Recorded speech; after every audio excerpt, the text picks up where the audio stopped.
Hello, and welcome to another episode of Practically Political. I'm Dave Spencer. And I'm Carrie Sheffield. Let's get to it, Dave. Okay, what do you think is the end game for Putin and Ukraine?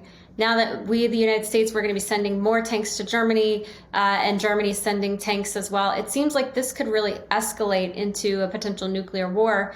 What do you think is the best solution? And then what do you think is the most realistic, likely solution? Well, I think the nuclear war thing is a little hyperbolic. I think sending some upgraded tanks is not going to do it, and I think that Putin, like a lot of these people, he may be unpredictable, but he's not, and he may be tone deaf, but he's not suicidal. So I don't think that's going to happen. But to answer your question, I think no one really knows what the end game is. I think Putin's strategy, obviously, is to wear down the West and hope that the alliance will break. And unfortunately, listening to some of the new members of the Republican Congress, if they had their way, he would get his wish. But we'll talk about that in a moment. But the way I see it, I mean, what I would like to see, frankly, I would like to see some territory like Crimea that Putin already has threatened.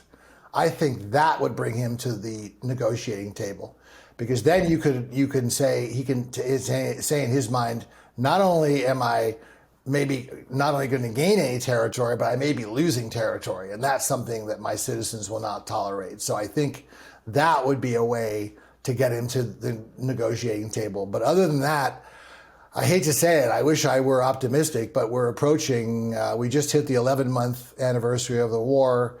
I don't see it ending anytime soon, and I think that it's very important, more now than ever, that the West keeps up their very important solidarity here, because I heard Matt Gaetz say, there is no way I will ever vote for another dollar of money for Ukraine. And, my response to that is, well, Matt, that's pretty short-sighted, because again, let's just put aside Ukraine. Let's be pragmatic here. If Putin succeeds, what's that going to do to our NATO budget if we have to start defending the Baltics?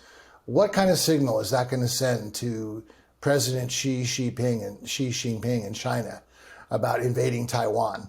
I think it's really short-sighted. So what are your thoughts? Yeah, I mean, I think what you said is true, that he's really trying to drag the West out and have this basically be a war of attrition.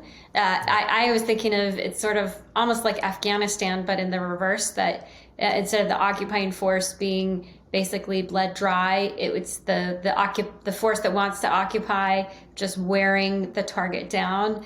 And we might have a similar situation that it could end in the same way, that instead of the Taliban taking over, you have the Russians taking over Ukraine. And I think it's really sad. And yeah, I think the resolve of the West, it's interesting. I've heard the argument that by supporting the Ukrainians, we're actually preventing American deaths from, we're not sending our own troops over there to do it. And we're basically outsourcing our defense against Russia by what we're doing. And it's a lower cost for us. That it would make sense. So I hear that argument, and I obviously want the Ukrainians to be successful. My brother's in the U.S. Army. He's a captain. And last year I helped him with a fundraiser and a medical supply drive out of Maryland. And he ended up getting a medal from the U.S. Army for it. So I'm happy to say I helped support him for that. It was called Pack a Truck, and we packed the whole the truck full of medical supplies. But, I think it's, I know you and I disagree about this, that I think it could have been preventable if Biden had not been so weak, and if the West, Germany, and other countries had not been so weak when it came to energy policy, and also just seeing the weakness of the Afghanistan withdrawal. I think that a bully wants to take advantage of weakness, and I think that's what happened here. I think the Crimea thing is interesting, and obviously it's important to note that it's not Putin's territory to be taken to feel a sense of loss. It was never his territory, and it's the rightful Ukrainians. No, I absolutely agree. But though I would definitely push back. I mean, first of all, there's two issues. what led Putin to launch the war, and how has it been handled since then? And I think even a lot of people, a lot of the, your fellow MAGA people would admit that, at least acknowledge begrudgingly, that Biden's done a pretty good job of holding together the alliance. See, I think it's the opposite. I think the reason Putin attacked was he didn't have to when Donald Trump was president, because Donald Trump was on his way to dismantling NATO. Okay, yes, he was. He said, he openly spoke against NATO. He couldn't stand the alliance. He hated our alliance-based foreign policy. So Putin didn't have to attack because his goal was already being achieved. So, perhaps we will agree to disagree on that one. But I think I'd also like at least some acknowledgement that, when you have these, I would say, politely misinformed members of the new Republican majority in the House, like Matt Gaetz, saying they're never going to give another dollar. Can you please at least publicly acknowledge how short-sighted that view is? Well, I think he's calling out the hypocrisy of the fact that our border has the month of December saw 250,000 illegal immigrants. That has nothing to do. No, it is. It does in the sense that it seems that Joe Biden is so much more occupied with protecting foreign borders than our own borders. So that's a big part. I've heard Matt Gaetz say that. So I think it's important for you to acknowledge that. And I also think that the question of Putin and Trump, we're even learning even more now, just recently, how much the Russians wanted Hillary to win, because they knew what they were getting from her. They knew how weak she was. She was the one, don't you remember, who had that reset button, and Putin walked all over the Crimea invasion happened under Obama.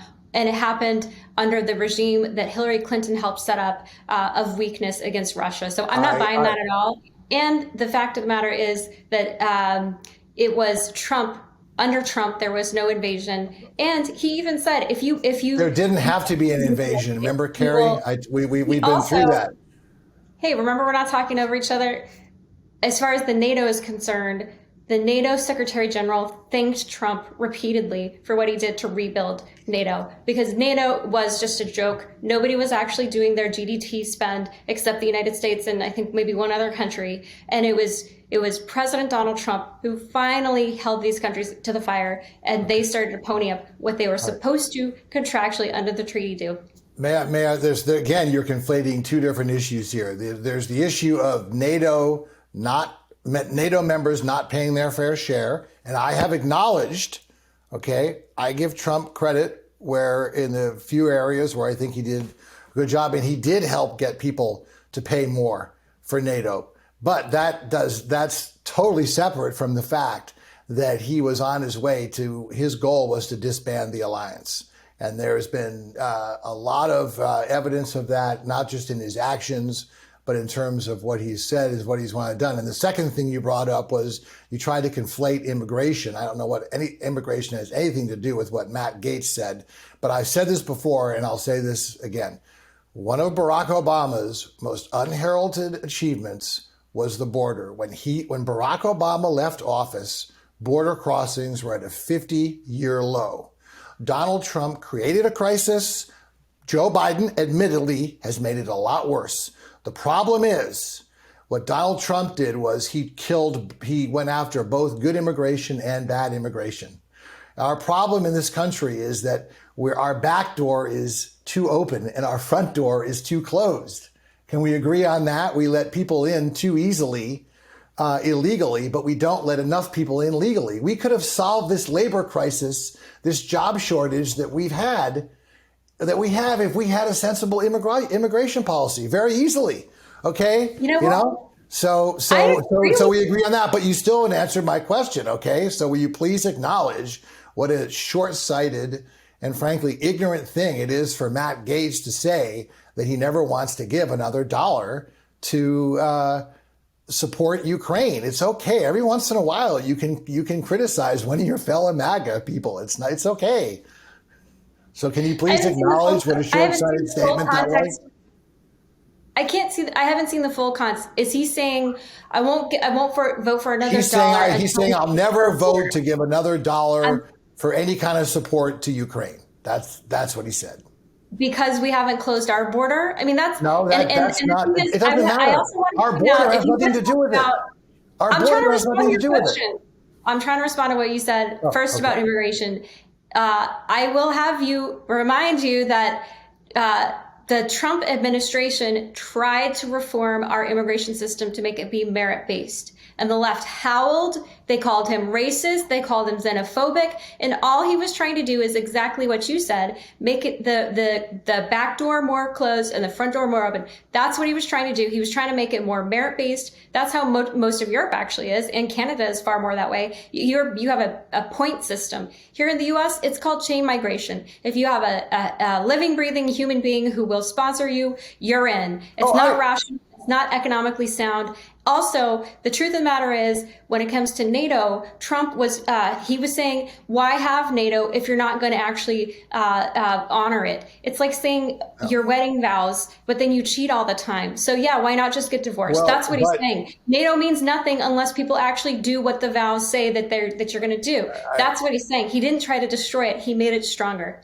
I mean, again, if you that is a statement which is not supported by, I don't think, by fact, and it's not supported by 99% or maybe 95% of people that really take a look at this issue. So we'll agree to disagree on that one. But the bottom line is, immigration has nothing to do. You don't say, well, I'm not going to support Ukraine because there's too many people coming across the southern border. I mean, so the bottom line is, it doesn't matter what Matt Gaetz's reason was for saying it.